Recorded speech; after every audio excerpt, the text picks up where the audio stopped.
Hello, welcome to another episode on the talk show. I remain Elijah Tanimola. Today I will be discussing on the subject 7 mistakes singles make in a relationship.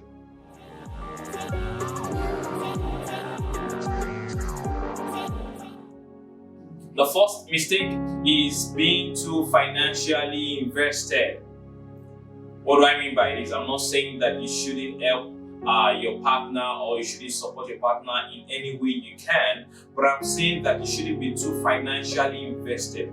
You shouldn't see it as an investment that you hope to reap from, because a lot of time it may not work out the way you have planned it to be.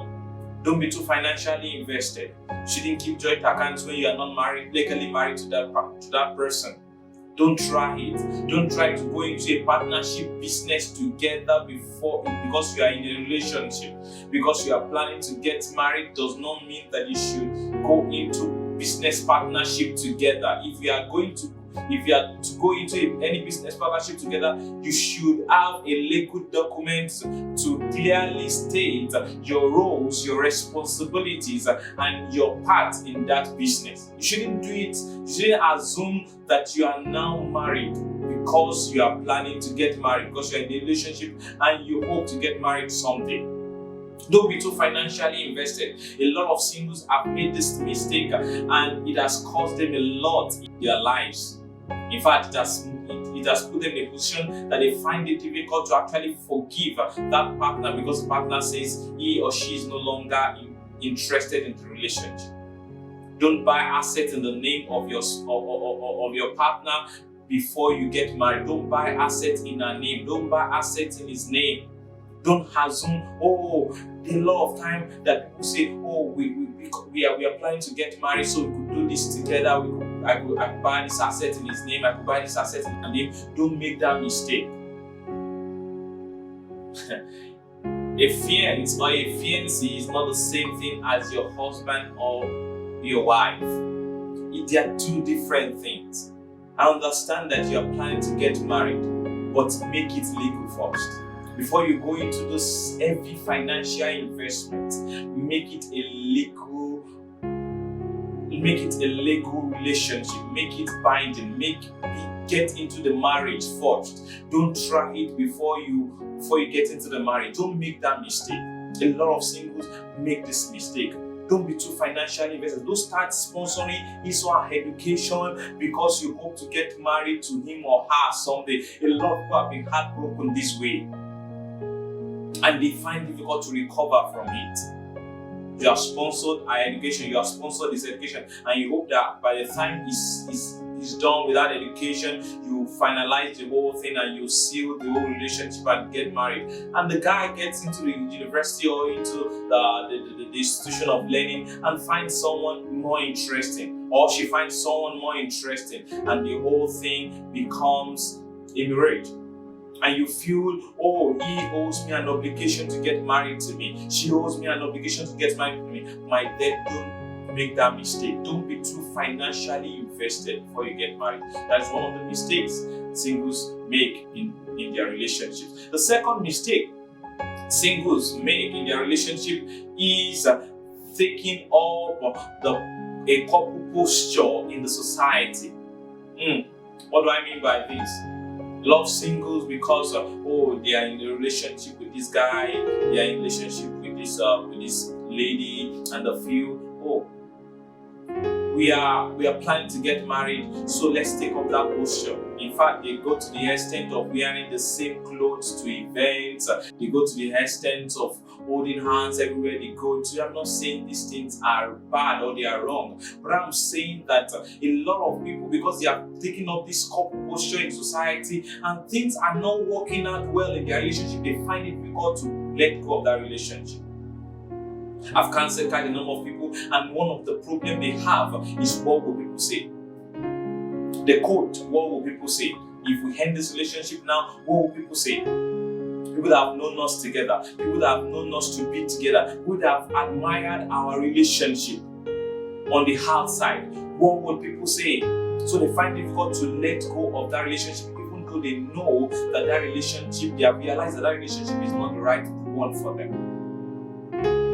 Taking up a couple posture in the society can put you in such position that you find it difficult to make critical decisions, to make logical decisions because of what people say, because of people's opinion of you, of what people will say when you actually separate or when you actually let go of that relation, let go of that partner.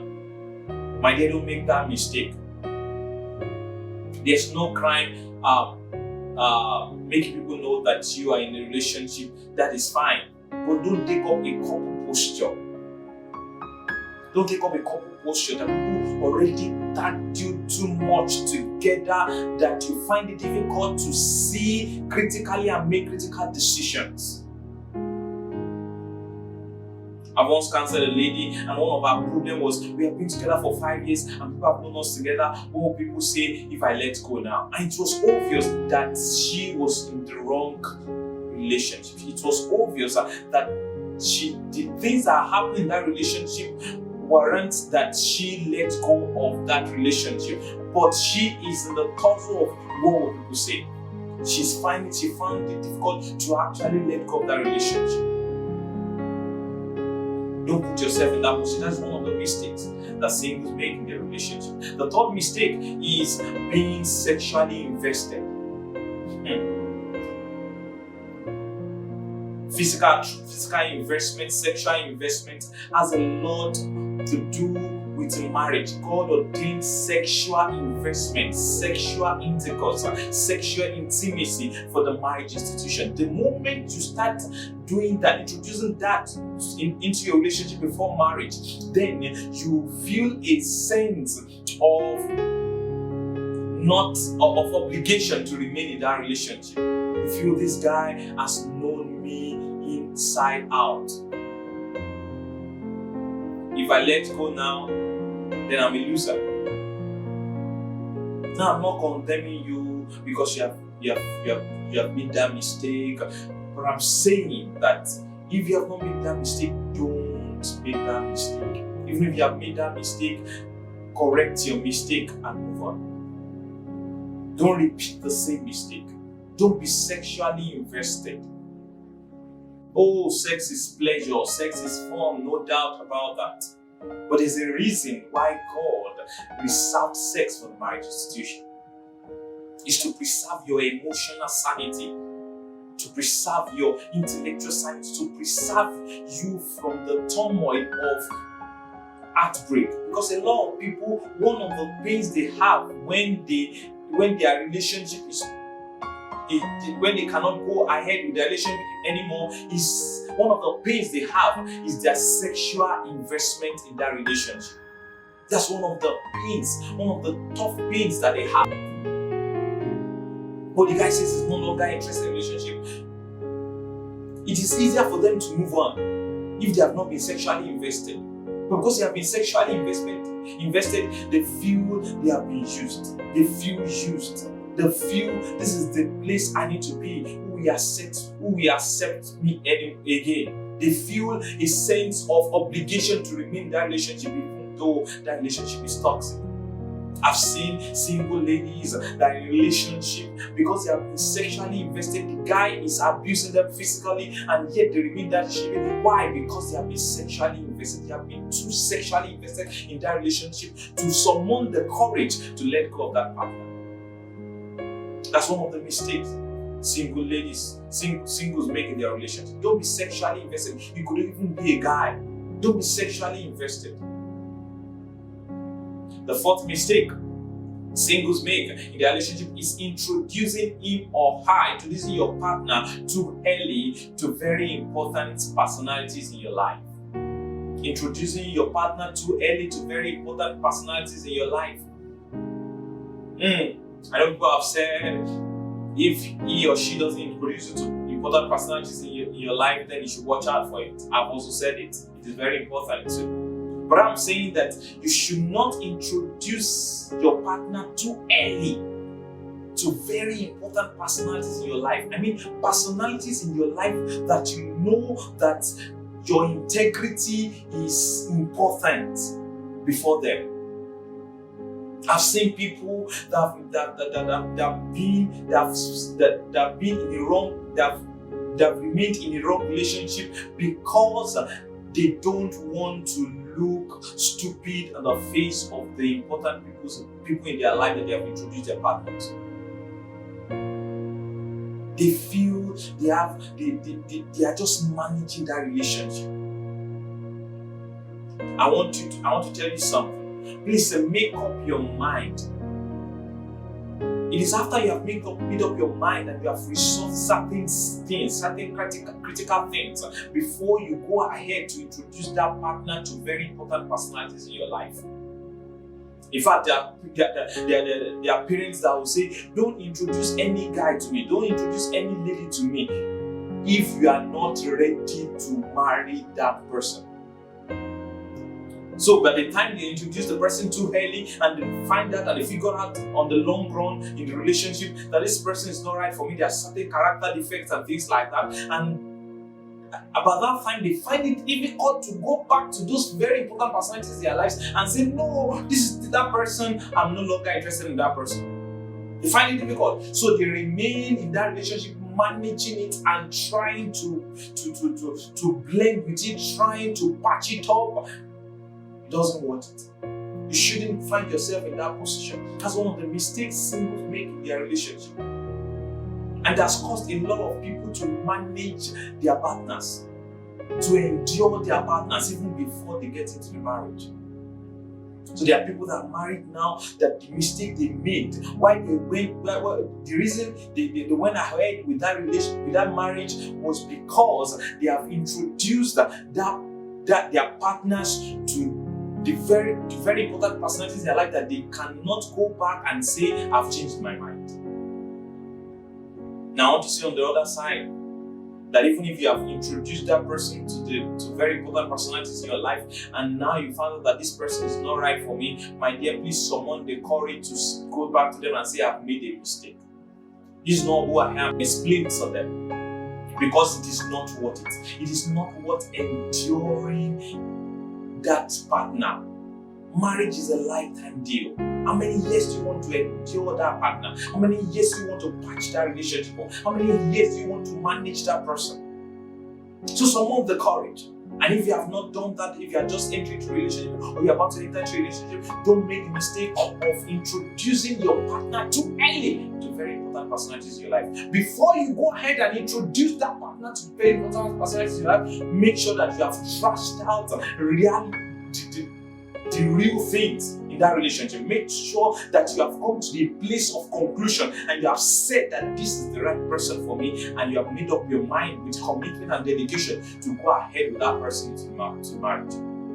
I hope you get what I mean by that. The fifth mistake singles make in their relationship is assuming a legal obligation for your partner's family.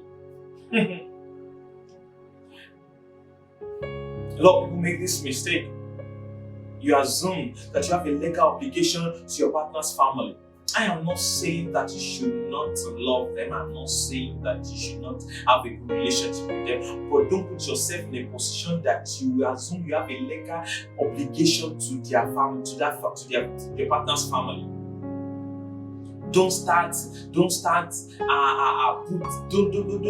putting your partner's parents on a payroll before you are married to that partner. Don't start it. Because these things you can't continue with. Don't start it. Don't start getting too financially, too obligated to them. Because anything can happen on the long run. And even if you end up getting married, there are certain things you may want to change on the long run that you will find difficult to change. You might have built a sense of entitlement, an entitlement mindset in them, such that they feel that you are responsible for certain things in their family. And when you cannot meet up with that on the long run, then there's trouble. Then they feel you are irresponsible. Then they feel, oh, he has changed. Oh, he's no longer irresponsible. And you find that you start creating problems for yourselves in the marriage.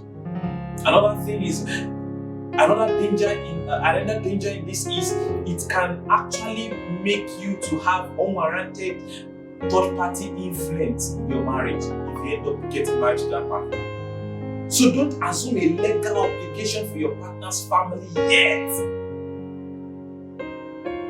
Don't do that. Don't do that. Don't make them rope you into the family in such a way that you are not legally obligated to contribute certain things for the family. Don't do that. Don't put yourself in that position. You are not yet legally married. That's one of the mistakes singles make in their relationship. And by the time they find that this relationship cannot work and things like that, they find it difficult to pull out because they have been obligated to their partner's family. I've seen this happen, and sometimes when I've seen cases where I feel so sorry for those people. Don't put yourself in that position.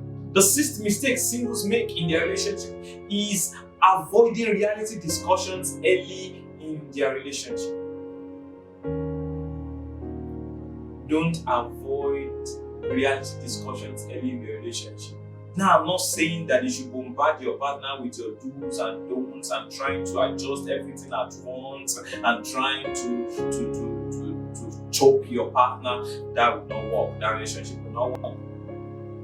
But I'm saying that you should not avoid certain reality discussions early in the relationship. You need reality discussions like your genotype, your health status. I've seen people that have spent quite a number of months together or years together before they realize that they are not compatible health-wise. They have been emotionally invested. They have been intellectually invested. Now it creates a heavy heartbreak. And you should avoid that. It doesn't worth it. Have reality discussions early in your relationship. Discuss about your deal breakers. That is, these are the things that if these things happen, it is a no-no for me. Discuss about it early so that you can make your decisions early, whether you go ahead in that relationship or not. It will help you to avoid heavy heartbreaks.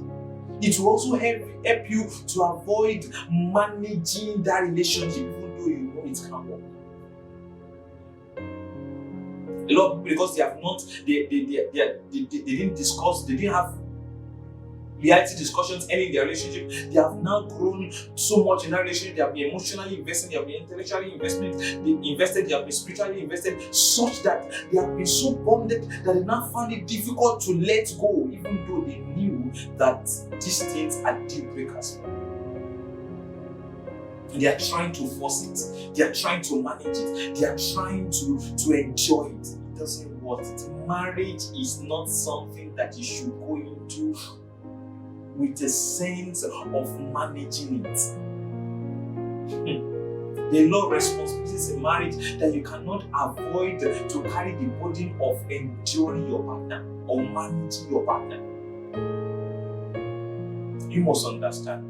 The last mistake singles make in their relationship is failure to seek relevant knowledge and work on their relationships. A lot of singles, they assume, I know it all. Is it not relationship? I know my guy. I know the things that can make it work. And they assume that marriage is just like that. Seek relevant knowledge. Seek knowledge about relevant things. Certain things are important for you to know. It is all about knowledge. It's all about knowledge. Don't be ignorant of certain things. Ignorance have killed many marriages. Ignorance. Simple things that if they had the right knowledge, they will be able to handle, has destroyed the sanity and the sanctity of their marriage. Seek relevant knowledge. A lot of people don't have a lot of people are in a relationship and they have not really read a single good book on marriage, and they are planning to get married. All they are reading is Mills and Booms. All they are reading is stories of celebrities that their marriages are not working. Read good books. Listen to good messages. Prepare yourself. Be knowledgeable about the institution you are going into. Don't live in ignorance. Get the right knowledge. Don't just be fantasizing that relationship and not get the right knowledge. Work on your relationship. Sometime, some years back, I was attending one of a wedding ceremony of one of our brothers on campus those days, and as I got to the wedding reception, and I was talking with one of my former colleagues on campus there, and we were discussing about brethren that got engaged in the fellowship there. And what of this person and this person? You guys said they are no longer together. What of this person and this person? They are no longer together. What of this person and this person? They are no longer together. And these are people that said God said this is their partner. Sound brother, sound sister spiritually. And like my usual self, I was not going to condemn them. I wanted to get the clarity of what was really happening. And I spoke to God and I said, what really happened? Like 90% of these people are no longer together. And two things the Holy Spirit spoke to my heart. He said it is either they didn't hear, they thought they heard him correctly, but they didn't hear him correctly. Or two, they heard him correctly, but they are not ready to take up the responsibilities that has to go with that relationship. That's the one I'm talking about. Marriage is all about responsibility. It is work. It takes diligence. It takes sound knowledge, and it is being properly equipped. So you need to seek relevant knowledge and work on the relationship. Everybody that you see that the relationship is working and they are enjoying peace, it is not a fluke. It is not luck. It is not that they are special or God is treating them specially. No, it is a result of knowledge and taking up relevant responsibilities. When you do that, the grace of God works with you and you enjoy the rights of everyone. These are the 7 mistakes that I believe singles make in their relationship. And I believe that if you can avoid these mistakes, you can enjoy the realities of heaven on earth. If you have made any of these mistakes, I want to assure you that there is still hope for you in God. God still have a great future for your life. He still have a great plan for your life. So don't give up on that. Don't manage that relationship. Don't endure that relationship. If you need to get out, someone to call you together. If you need counsel, reach out and seek the right counsel. I trust that you'll be able to get something on tonight's episode. Till I come your way next week, stay safe, God bless you, and bye for now.